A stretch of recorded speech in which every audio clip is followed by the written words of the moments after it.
ही सुद्धा आपण मागणी घेऊन जाऊ की एससी आणि एसटीचा फंड हा पुढच्या भविष्यात फिरवला जाणार नाही, याच्यावरती सरकारकडनं तातडीने कायदा केला पाहिजे, हे सुद्धा आम्ही मान्य करतो.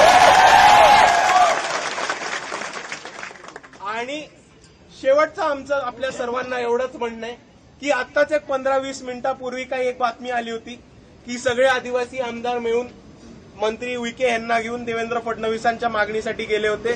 त्यांना भेट घेतली आणि त्यांनी ते मंजूर केले.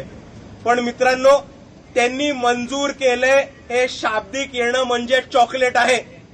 जोपर्यंत GR येत नाही आणि जोपर्यंत कॅबिनेटमध्ये ठराव मंजूर होत नाही तोपर्यंत आपण या आंदोलनावरनं मागे हटायचं नाही म्हणजे नाही. आणि आपल्या या आंदोलनामध्ये वंचित बहुजन आघाडी आपल्या सोबत आहे. तुम्ही कधी कोणती अडचण आली तर हाक द्या.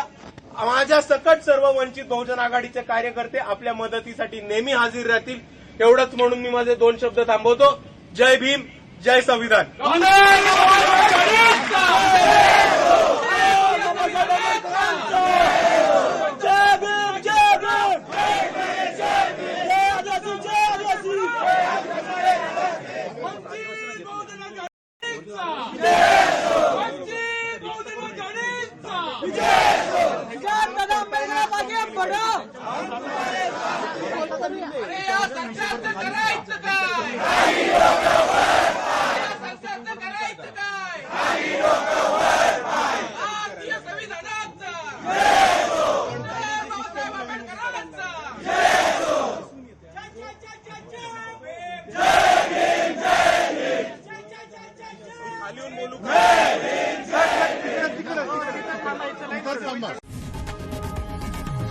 लोकशाही मराठी ऐका, पहा, जागरूक रहा.